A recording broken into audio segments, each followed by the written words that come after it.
Welcome to Talk Cosmos, the show where Sue Minahan and her panel of guests bring you insightful conversations to awaken consciousness for soul growth. Come journey with us through astrology's energetic cycles and get ready to understand your path in the cosmic roots of the stars.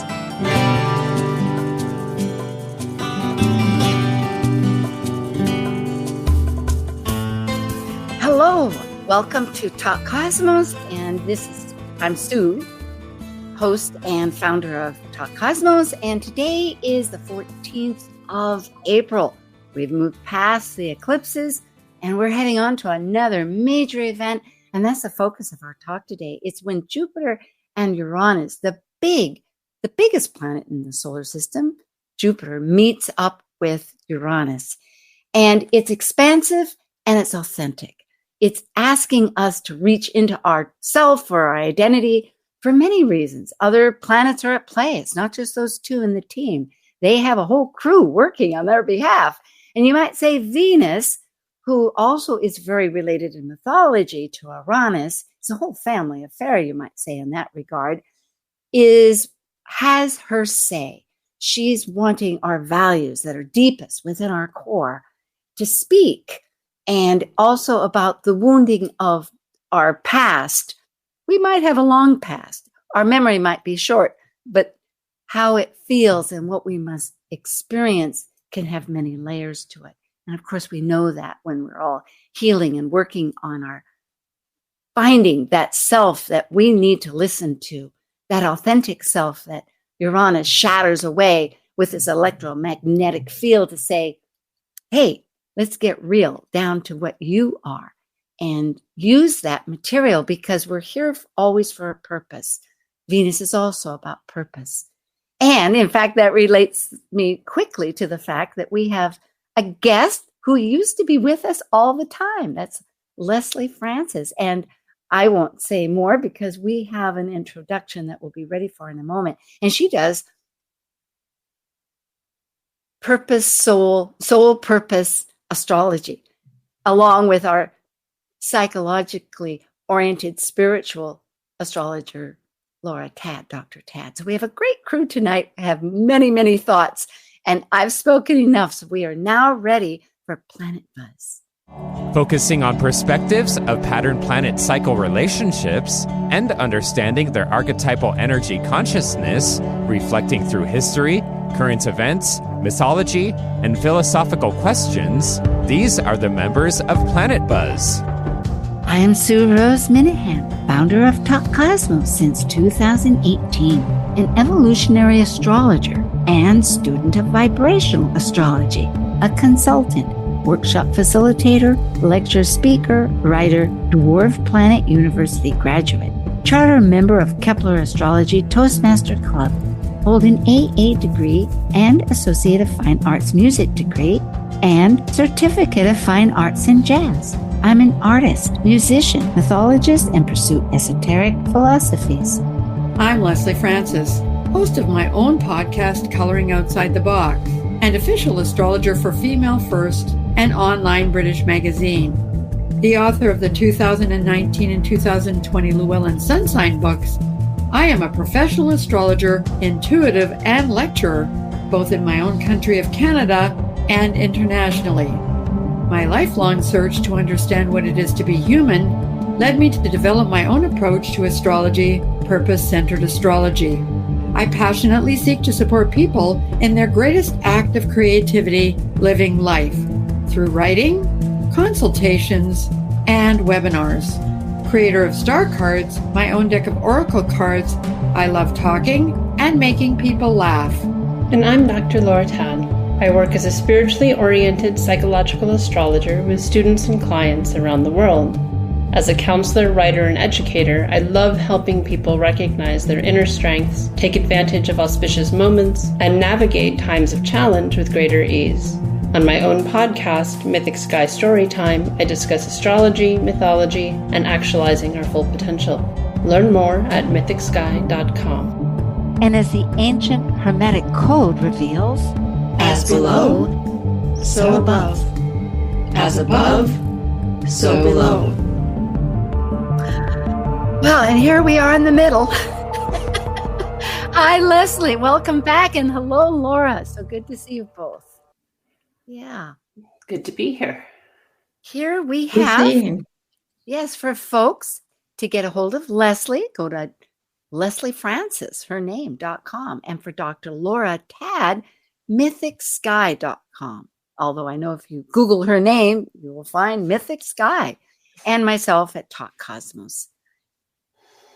Jupiter and Uranus, it's a 12 or 13 to 14 year cycle, longer than Jupiter. It's 12 year because, as you pointed out, Laura, you have to get past, otherwise it would be going around like a treadmill to itself. And the most recent one was in 2010-11 in Aries and Pisces. And the next one's going to be in Cancer. And I guess I'll review this, but speak up if you have a thought. And Laura originally did some research about it, which I extended further because I want to know more details and figure it out. But the truth is that in Earth, of all the elements, there are the very fewest conjunctions by far. It goes in the most would be in air and fire. And then Lesley pointed out, well, gee whiz, and that's my phrasing, that if we looked at modern rulership, Uranus is Aquarius, that's air, and Jupiter is in fire, it's Sag. I thought, oh, that's very interesting. So, and then it goes water and earth. However, in retrogrades, and this is fascinating, that's not the case. Which again, if we think logically, because if we're trying to come up with a pattern, and we are talking Jupiter that wants to know about beliefs and patterns. So I think this is an honest approach for me. But Earth and fire have the fewest retrogrades. So not only does Earth have not very many conjunctions, but there are not very many retrogrades. And fire, which when you think about it, perhaps when Earth is so stable, so to have retrogrades wouldn't be so easy for anybody. And when it does happen, perhaps that's very meaningful. And in fire, it's instinctive. It doesn't want to go back. It just wants to go forward. So from that aspect, it makes sense. When it does happen, and I'll show it in the next slide, it's over a long period of time. And if you know about astrology, there's various cycles that actually start like our lunar nodes. They start at the last degree, 30 or 29, and they go all the way back over a long period of time to 0. Well, this is the case. And it's approximately 600 plus or minus. We'll just put that. And this perhaps illustrates it a little bit better. Over 2,000 years, going back to 100 Common Era till 2050, I was hoping that would give a stretch, and it does. It's obviously these cycles, if we really wanted to get intense about it, would show patterns that were bigger. But the point is that the first time it showed up was in the Dark Ages at 600. And interestingly, in May of 684, not only did it approach our degree of and I know I'm jumping here a little bit, so pardon me. I'm not trying to give you all this facts. You can see it for those people that want to review it and go back. But it was at 23 degrees, the conjunction between these two large planets. And the nodes were also in Aries, North Node in Aries. And within orb, 3 degrees. 3 degrees is, for some people, large, but for many people, that's within orb. So I am going to compare that at the end. But as you will see, they transit in this long period of time up until 1181, when that was the very last chart for that cycle. And then the next one began in 1858, that is in the next 600-year cycle that we have. And I'm grateful that Laura in her own research, brought those up, because we are going to look at these charts and they have significance. So, archetypally, this is the Jupiter and Uranus, and in Taurus. Shall we begin about Jupiter, Laura and Lesley, Sure. just about its archetypal? Okay. Yeah, well, he's right. That Zeus in the Greek pantheon, for people that are more familiar with the Greek pantheon than the Roman, right? So Jupiter is, and it's the largest physical body that we're aware of anyway, in our solar system. And so there's this grandiosity, right? Jupiter does everything, doesn't know how to do anything little. And so there's always this expansive, larger than life energy that Jupiter brings in wherever it's engaging or however it's playing out. And right, remember years ago when I first started studying astrology, people were saying, well, there's no such thing as a bad Jupiter transit because Jupiter's luck, right? But it can be too much of a good thing, right? Like overexpansion, overindulgence. that's where there's the real shadow of Jupiter is that part of it is being overly optimistic, being so big picture, so optimistic that we're not realistic, right? That's similar to the shadow of Sagittarius. And so we have some of that, and it's a 12-year cycle, right? So it's been in Taurus for almost a year now. It's almost out of Taurus. And so we've been in this Taurian overindulging, particularly in Taurus, of physical, right? People being vulnerable to overspending or sort of thing while Jupiter's been in Taurus. So that's just that as its own archetype before it's come in contact, that it on the 20th of this month, its engagement with Uranus, which is mythologically, right, his father or grandfather. And the dance that they're going to do, that they have this meetup, right, of this 13, 14-year cycle of coming back to one another, which then, of course, also brings in Saturn with it, Saturn being that 14 being part of Saturn's 7, 14, 21. Yes. Right. There's a component to that Saturn, who's the father of Jupiter, son of Uranus, is right. Mm-hmm. That's all part of this mythology. And thank you very much. One factor, there's two factors here I wanted to bring up, actually a couple. One is that Jupiter is a shape shifter. Now, I never thought of that so much, but I was reading that and realizing, of course, in every not every mythology, but so many, Jupiter begates children with mortals because came as a swan, and therefore we have the Gemini twins, or else it came in as a horse, and et cetera, et cetera. And that is part of its whole, very powerful, involved with it. And it's a king of the Olympian gods because, as you mentioned, there's these other gods, and we'll go ahead with who they were prior to this grandson. And what really impresses me when I discovered that with Jupiter ruling, we have free will. We have choice. In other words, humans can make their blunders. I remember reading Odyssey, and that was one of the factors too. We're not, in a sense, that's with Saturn that Jupiter overthrew, was very role oriented and order and authority, which can be so useful, but yet it doesn't have that innovative and experiential life that would need both of your psychologies and purpose-centered astrology that you do. Well, Jupiter doesn't really like limits. And like all fire signs, does not necessarily like the word no. And it's not comfortable at all in Taurus. Taurus is the energy of Taurus is just too grounded for all that magnificence, right? All that joie de vivre, all that anything is possible. And it's always interesting. I mean, thinking about Uranus was the father of Saturn, who is the father of Jupiter. If you think about that in terms of consciousness, that there's always got to be space and place. It's like I just got this image of Saturn kind of hanging by his fingernails all the time whenever Uranus and Jupiter show up.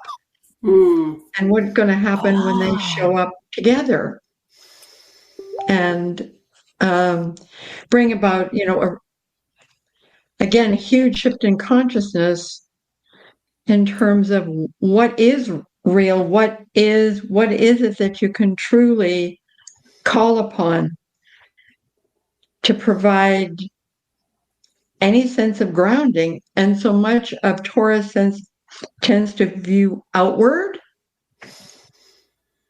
because it's very much connected to the physical world. Taurus is the sign. I always think of it as a plant that's just poked its head above the soil going, okay, which way now? Yeah, how do I survive? Exactly. Yeah. And so the roots, it always hangs on to its roots. And so for me, this conjunction asks us to ask ourselves, what are our real roots? Because the roots of a plant are hidden from view. They're not obvious to us unless we dig the plant out of the soil and then unless we plant it again, it's going to die. Oh, I love this. So there is a shift and a change in terms of expanding our awareness. And yet you take a look at some of the conflict going on in the world, and we still want to do right, wrong, good, bad, either or, not how do we look at this in a big picture kind of way, which I think is part of this Uranus-Jupiter conjunction. Can you get outside the immediate response and view it from what came up as outer space? But I think that's a bit much. So no, in fact, Rose, thank you, Lesley, and thank you, Laura, Dr. Tad. That's gorgeous. I'm going to hang on to that hidden view, having our roots. We have here Uranus with the two of them, the great awakener. Oh, I was reminded that Saturn, thankfully, is in the ocean, in the water, Pisces. So Saturn, actually, I think with this transit this time, is part of cooperating in its own way. It's most interesting. It's dissolving some of its process, but I don't know if process is the right word. Uranus, the great awakener, and visions, looking at visions. It's a longer 84-year orbit around the sun. And if we look at its physicality, it rotates on its side in reverse of all the other planets. Venus also rotates in reverse, but it doesn't, not on its side where its axis is east-west. And it is a primordial deity, unlike Saturn, which was a Titan, and Uranus, which is the Olympian gods. Jupiter. Thank you. Yeah. Yes. So Uranus came out of chaos. It's primordial. It's one of the very beginnings, and it's a personification of the whole sky. And yeah, well, and I think, often, Richard Tarnas often talks about Uranus in comparison to, in terms of myth, that it's often more akin to Prometheus in terms of what we as astrologers tend to ascribe to Uranus in terms of that rebel with a cause and revolutionary, unconventional, cutting edge, innovative, right? That's very much part of Prometheus's story. And so, that merging of that rebel energy, that awakener vision energy, then with Jupiter, right, that we have going on now. So this expansion, it has potential to be aha, eureka moments going on. That is there. The Taurus, I think, does complicate it because, as Lesley was saying, that root, it's like, well, awaken and innovate, but keep your feet on the ground somehow simultaneously. I think that tells me we need a tall tree, because the ceiba tree, and this is going further ahead, but the ceiba tree down in Guatemala, the roots are in the ground, and the people are the trunk, and the heavens, the branches are up to the sky. And in a sense, that's where we're reaching for. Lesley, you might have something to say. I know that I'm trying to move on too, because I'm so appreciative of the archetypal, which is very grounding for what we are going to look at these charts ahead. But moving along, because it is, by being a great awakener, revolutionary, right? Rebel. It isn't working with the rest of the team. It's like authentic to itself. Well, if it is the primordial deity that emerged from chaos, as you say here, well, he doesn't have to play with others. That's it. There you go. Unless he wants to. Got his and flag. Laura, I really did appreciate that stuff about Prometheus. As a person with a stellium and Aquarius, I intend to think about that for a while. So Taurus, we can't forget Taurus. And the important part also about Taurus is that there's dispositors. And Venus, the ruling guide, however you want to term it in astrology, rules both Libra and Taurus. And Taurus, as you indicated, Lesley, is about survival. You know, the spark, the fire has entered, broken away from the womb in Aries, and now it's landed. It's an earth sign. It's fixed, and it's rooting, as great analogies and truthfully being, and it's self-reliant, and it has resources, both material and internal. And yet Venus, a larger scope of Venus is values and purpose and beauty. It's beauty, which really, with the Fibonacci and the spiral of life and the golden mean, rules a lot of creation. But she's going to have her say. She is strong in this chart, not only as the ruler, but also in a conjunction when we get to the charts. Shall I? Yeah. Okay. I mean, there's a lot we could say, but there's also a lot to cover. So I know. Laura, you brought this up, the Sabian symbol, which is always rounded off from the degree. So we're talking about 21 degrees Taurus. So we're looking at 22 degrees Taurus. Do you want to speak? Yes, I was just curious. I don't always use the Sabian symbols, but I thought I would check out what this one was. And I think it's a really beautiful expression of what to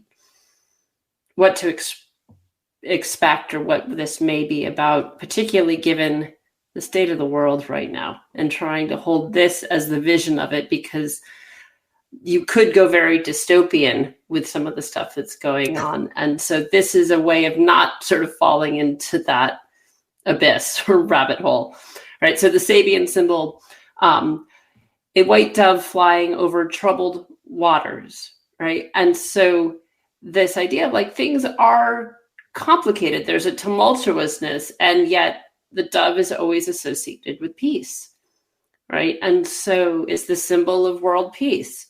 And so this idea of, okay, yeah, things are stirred up, things are complicated, but there's this hope, this light at the end of the tunnel, right? Or it's very biblical, right? Of like, oh, well, Noah, the dove coming back with an olive branch is how they knew that the great flood was over, right? So there's this way of having some hope of resolution of the troubled waters we may find ourselves in.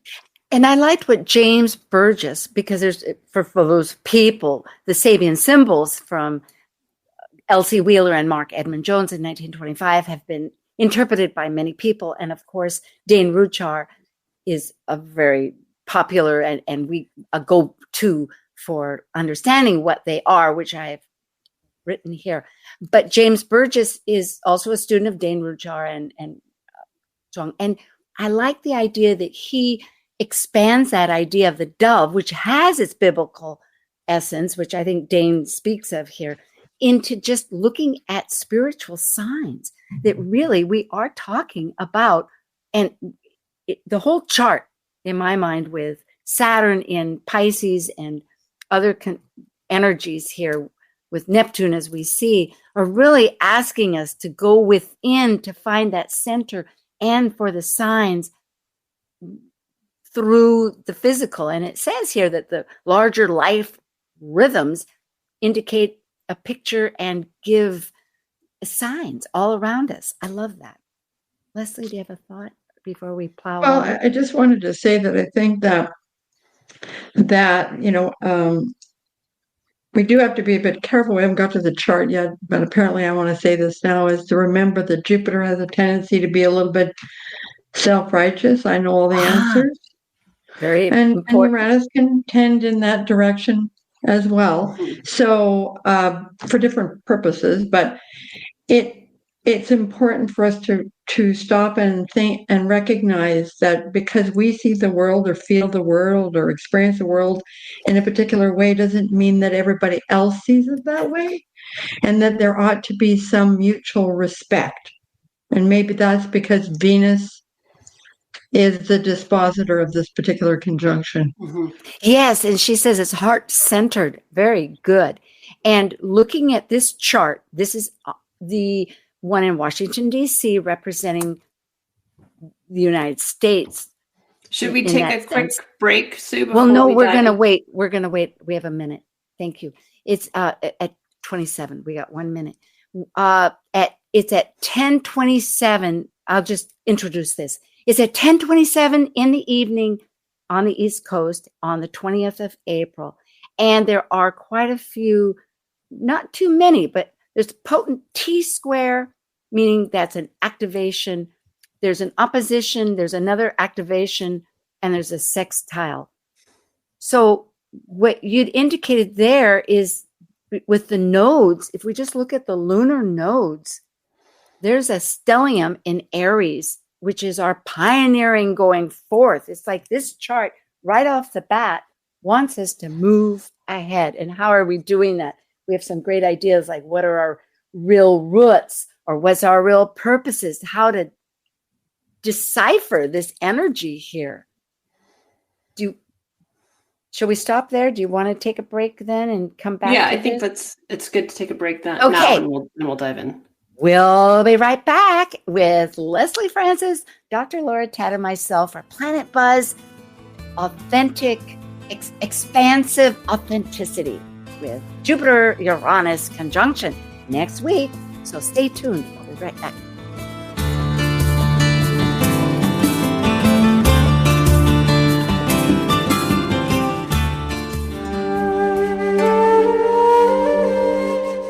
While we take a break from this week's edition of Talk Cosmos, let's take a look at this cycle's archetype. We're currently in the period of Aries. By leaving a cycle based upon completion, the energy of Aries sparks initiation, creating action to separate into a new cycle of life. It's a fire sign, which means it will involve great emotion. And because separation may create resistance, it also takes great courage to break away to new ways of becoming. This is Martha Norwalk. Every Sunday morning, beginning at 9 a.m., thanks in part to the Ananda Institute of Living Yoga, we cover the world of animals. This week, April 21st, it's Behavior Training and Healing Sunday with me, and talk with your human or animal loved ones on this side or the other, and personal awareness coaching with Natasha Venter. Hope you can join us and plan to call in with your questions for either one of us. Martha Norwalk's Animal World, Sunday morning, 9 a.m. to noon, right here on Alternative Talk, AM 1150. Talk Cosmos brings insightful conversations to awaken consciousness for the soul growth with hour-long programs every Sunday at 1 p.m. Pacific on KKNW. Talk Cosmos weekly programs are also available to watch live on the Talk Cosmos YouTube channel and Facebook page. While you're there, make sure you click the like and subscribe buttons so you get the full Talk Cosmos experience. Or if you'd rather listen to the show archives with audio only, the entire podcast collection since 2018 is available on most podcast carriers. And to find out about upcoming programs, sign up for the newsletter at talkcosmos.com. So grab your coffee, tea, or kombucha and enjoy the show. Get your daily dose of variety. Alternative Talk 1150. Okay, at this point, I'm going to try to find where it is. We've got so many. Here we are. This is just a brief little break till we get right back to say that Lesley Francis and Now.Chat and myself, I'll just start off with our announcements. Next week will be about the United States Chiron return with Michael Bartlett, John Chinworth, and Justin Crockett-Elsie. So tune into that. And of course, thank you everybody for subscribing and being in touch. We are on a YouTube channel and podcasts. And Laura, what would you like to bring out for the public? Yeah, so I've got a couple talks coming up. One on June 12th. That's going to be on family dynamics and astrology and looking at the patterns that show up in our families and how that can help us understand. You both get patterns and then you get families that are the outliers, and how looking at those can help understand your family of origin or working with your children, and where there's similarities and where there's really radical differences, right? Like everyone in my family is fire and water except for one person, right? He's the Aquarian, who's already an outsider, is then even more of an outsider because he's the only one who's not fire or water sun sign. So we'll be looking at those sort of things. And that's going to be with Andrea Goetz's program through Moyer Press. So if you go to my website, you can register, or you can contact Andrea to register there. Beautiful. And that's at mythicsky.com. Yeah. Go ahead. And I'll be doing another talk for them on the 10th of July about how to work with dreams. And we'll be doing some dream work. So that'll be fun. Wonderful. And Lesley, Master Astrologer, and that's at lesliefrancis.com. I know that you're the president of the Edmonton Astrological Society. You just did a talk with them last night, which I imagine people could get a hold of or join your club. But what you have news to tell us? Well, first of all, if anyone's interested in checking out our organization, you can go to astrologyedmonton.com. Edmonton is the city that I live in Alberta, in Canada. And not only am I currently president, I did a lecture 2 days ago on the moon and her inner resources, taking a look at the moon, the planet, the moon conjuncted just before birth, and the planet is going to conjunct after birth as a focus for looking at inner resources and pathways that the moon will follow. So, and I am also head of the organizing committee for the Canadian Astrology Conference 2025, which will be held September 12th to 15th in Edmonton, Alberta, Canada.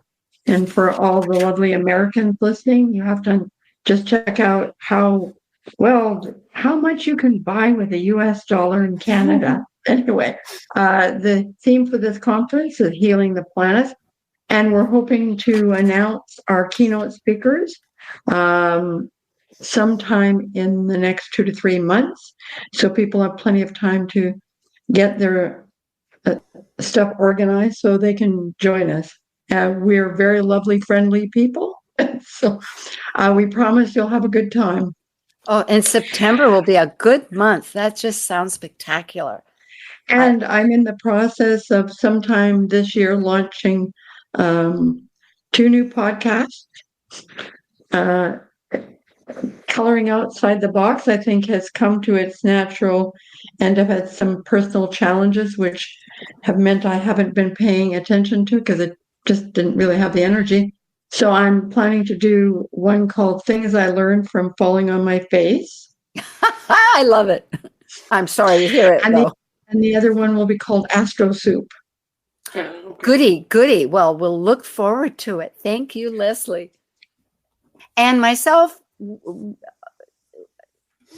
here, we're going to go backwards. We have so much to cover. Wowee. But we are going to somehow get through this.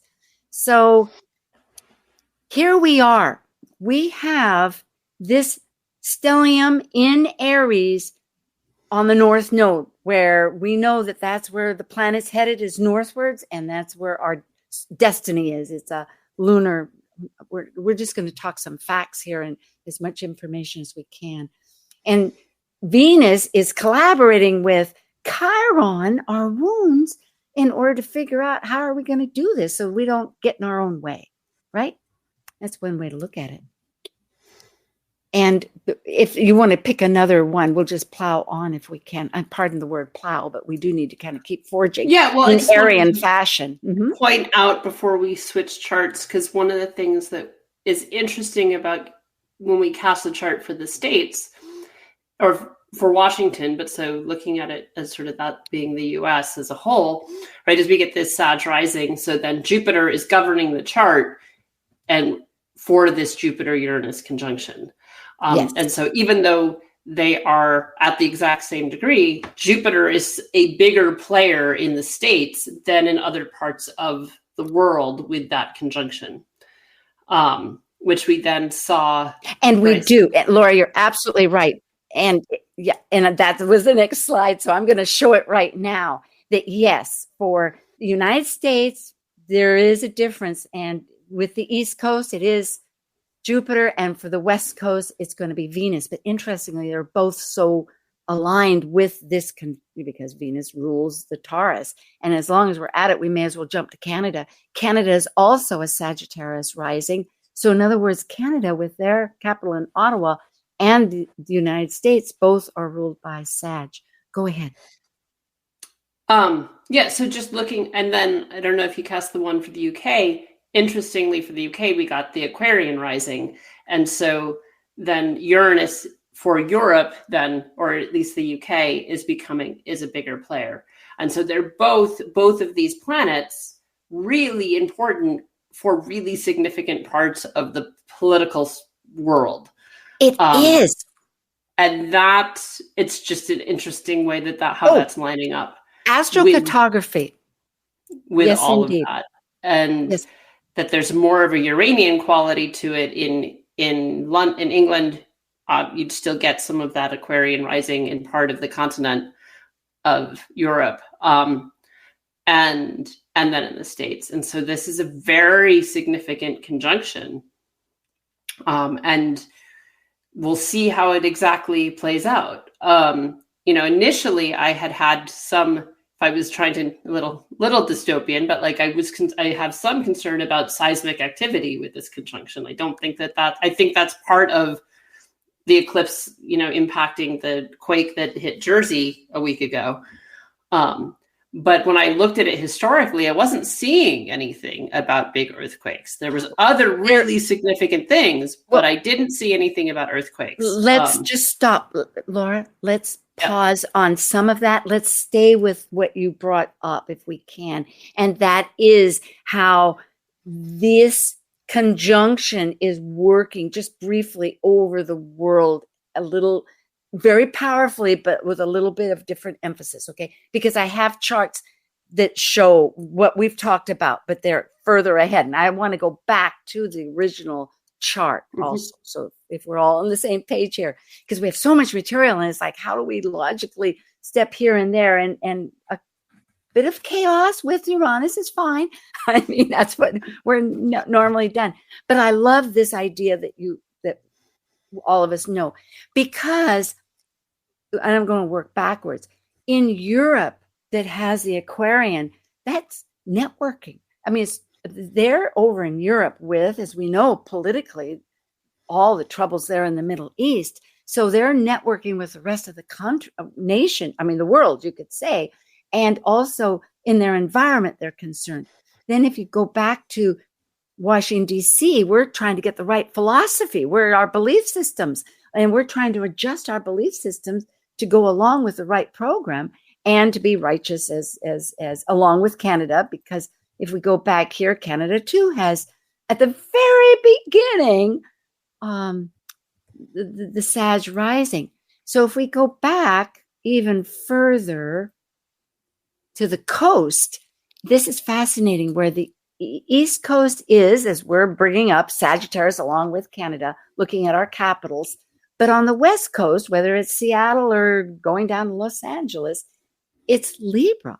And that energy is looking at relationships. And what's the relationship between, we're at a distance, the West Coast there, and it's looking at values and other factors. But isn't it amazing? I think, as you brought out, as we're all bringing out, that this conjunction is pretty pivotal for how the politics and our attitudes or belief systems are going forward. The ruler of Taurus, right, that Venus is then also at the degree of the eclipse. So there's layers of this, right, of the solar eclipse that we just had. So that's right, 19 degrees. But again, this revolutionary energy meeting up with that expansive energy in Jupiter, but in Taurus that can be stuck in the mud, bull that won't be moved, right? That's part of that Taurus. So this like having to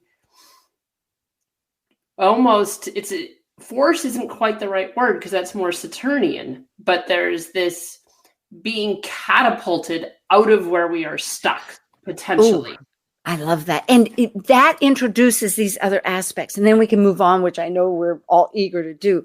But the sun activating in this tension motivated drive with Pluto, and Pluto's pretty ruthless. I mean, ruthless in the sense that it wants soul growth, and it's going to purge anything that isn't giving necessary growth to us. So that's going to be eliminated. But our sun wants it. I mean, in other words, that's on the very strongly activated here.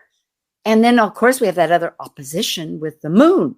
The sun and the moon are doing their own activity here. Lesley, do you want to bring that up with the moon as it's opposing Neptune and, of course, Laura, too? You don't have to. I'll just keep going. Well, we had a lengthy discussion about this before the show, and the moon is technically, but of course, although, you can argue that it's applying to a trine to Pluto. So it has to change signs. So there could be some, well, what came up is some deep emotional rumblings. Absolutely. Yes, thank you. But it also could be that somehow we're being asked to take emotional reactivity. In other words, we get highly reactive emotionally. I mean, that's a sign of Cancer. And to take that kind of out of the picture and really just respond more from a deep knowing as that moon trine to Pluto, bringing us, following our feelings, not our emotions. Because for me, those things are different. If what you feel is not different, not necessarily the same how you respond to how you feel on an emotional level. So, perhaps void course moon means that we kind of can open ourselves up to a new beginning because we're almost there. But the moon's at 29 degrees, and 29 degrees for me is always that push-pull, one foot on the brake, the other foot on the gas pedal, and it's in Earth. So it amplifies that need for us, once again, to take a look at the structure of our lives and ask ourselves if the structure of our lives actually supports who we really are, as opposed to, we just built this because that's what you're supposed to do.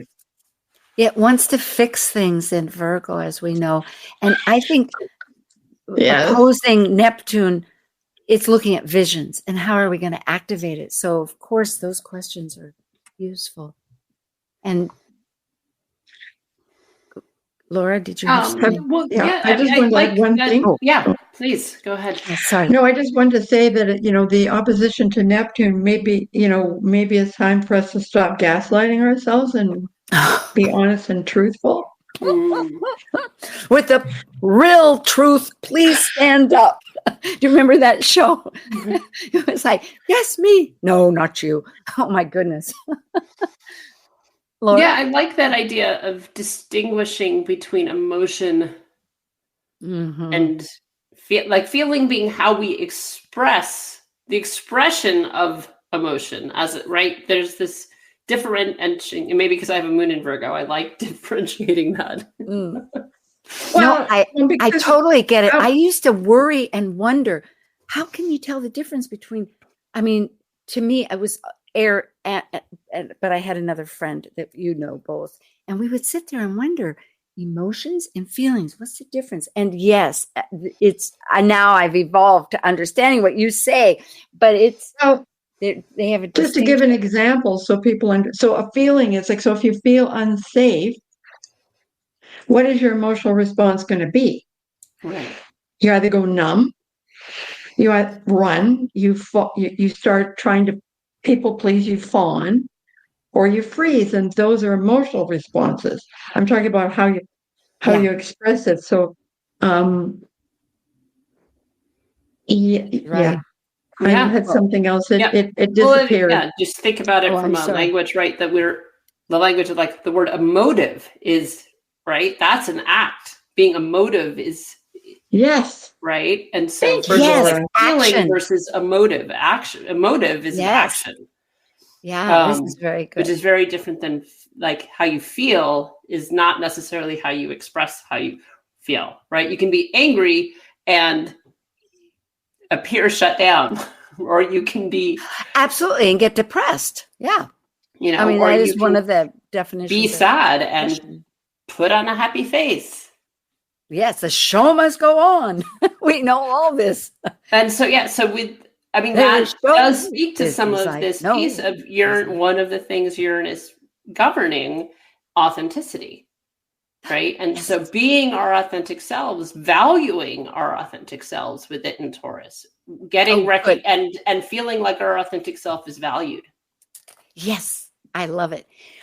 We are going to go back to the 3 most recent of the few conjunctions in Taurus with Jupiter and Uranus.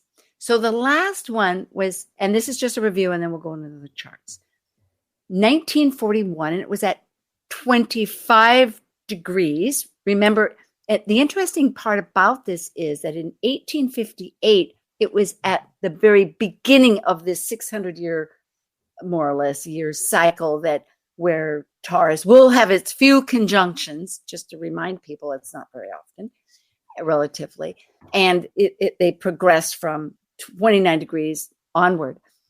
And in 1181, there was this 677-year break, which is pretty extraordinary. It was at the very end of the previous cycle.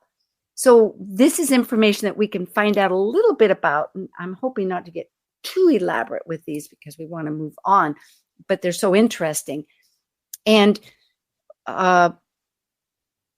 just choosing here, and maybe we should start with 1181 because that was the end of the past one.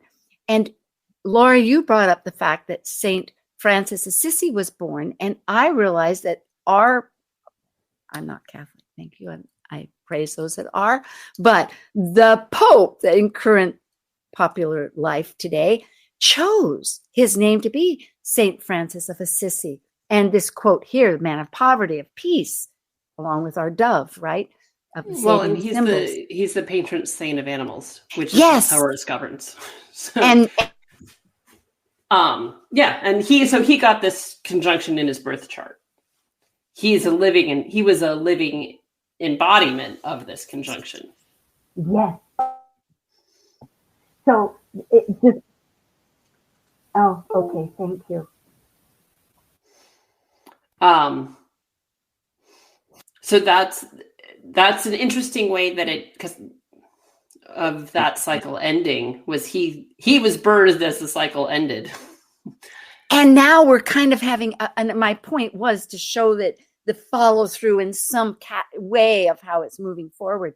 But the other thing back then, and I took a great deal of time researching this more because all of this is like news and how related is it, is that the Japanese and the Chinese astronomers that were wonderful astronomers still and very meticulous in their own findings of looking at the skies, observed that there was a new star, they call a visiting star, a guest star, they called it, in the constellation Cassiopeia, which is like that W that churns around from a W to an E going around, that you can also find the North Star if one's looking at astronomy. But it lasted 185 days, but it started here in 1181. And fast forward, in 2013, it was understood that these were white dwarfs that were dying. But they also realized that there's these different kinds of dwarf planets dying, which I won't get into. It's you Google it yourself, folks. But the fact is, going more recent, 23, it was further discovered that the photograph of these, in other words, that's not that far away from right now when we're having 2024. It's sort of a segue. In other words, this idea of the astronomy, and it's showing what they're hoping now with a photograph of it, more about the origins. Thank you, Uranus, about the chaos of how the universe gets started. So it's kind of abstract, but it's showing that we are reaching, like Gaia and Uranus, earth and heavens. Yes, that's all. So 1858, why don't you bring that up, Laura? Sure. Did you have the chart for it or no? Yeah, I do. And then I guess we'll mention that 1941 was also with Pearl Harbor. And of course, it was. Yeah, it's when Pearl Harbor, at the end of that year, is when FDR greenlit what became the Manhattan Project. And so that seemed very interesting because what it like perfect expression of Uranus and Taurus and splitting the atom seems like a pretty perfect analogy. Yes. But so that, I'm not sure I have 1858. Maybe I should just jump ahead and we'll see what we do have. Because that Lincoln's speech, what I was reading was it's one of 3 of his most famous speeches he ever gave. And he gave it before he was president. He was running for Senate at the time. And what he talked about in his speech, and the whole speech is available, you can download it. It's called "A House Divided Will Not Stand," is the full title of the speech. Is that the issue of slavery in this country had to be resolved it had to be one direction or the other. He wasn't even professing that slavery should be outlawed or that it should be universally allowed. The argument was that the duality that was happening in the United States, where some states allowed slavery and some states had outlawed it, would be the end of the country, that there needed to be a single law or the U.S. would not survive. And that was his speech to run for Senate. Right. I will. And it's just interesting when we look at what's going on in this country currently, because we are in a similar, the degree to which things are polarized in the United States right now. There's a lot of echoes of what was happening in the 1850s. Right. I will mention, though, because I looked at that and I read the whole darn speech, which was a long speech. And the synopsis is that he actually was voting for no slavery. But he did bring up it's got to go one way or the other. And he was casting Douglas as the guy that wanted slavery because he had done that. So it was a bit more biased, but your point was, hey, we got to make one way or the other because it's going to fall otherwise. This is good. This is 1941, the last one. And what is so interesting, look at Pluto. They oppose each other. It's now in Aquarius. It was in Leo then. The other thing is, because I'll jump through this, is the moons also are very within a few degrees of each other, right over the node. And of course, as you had brought up, that's where that other phrase was about hidden things that Martin Luther King brought up that I didn't read, but people can read, is that, Lesley, you had said Antition of Aries, which is a south node. So this moon now has the shadow side of what perhaps people were thinking of being so aggressive at that time, but the shadow side of it. So we're needing to fix it, right? Oh dear, we can't be that way. I'll say that in 684, it was interesting. There were kings and rulership shifting powers all over the place. And as you can see here, there's a stellium that people can look at. But the Buddhists say sorrow is inevitable and suffering's optional. So back to Lesley's questions here. What basis of our being of a past needs nurturing? What pains can we share of our wisdom's love? And you can look at some of these questions further about Ceres. And we didn't even bring her up, but she wants us to nurture ourselves. So, my goodness, Lesley and Dr. Tad, thank you so much. Onward, everybody. Be your authentic, expansive, true self. Thank you for joining an insightful conversation on Talk Cosmos, the show where Sue Minahan and her panel of guests awaken consciousness by connecting soul growth patterns with astrology's energetic cycles. Be sure to tune in next Sunday, 1 p.m. Pacific Time, to continue your journey through the roots of the cosmic pathway.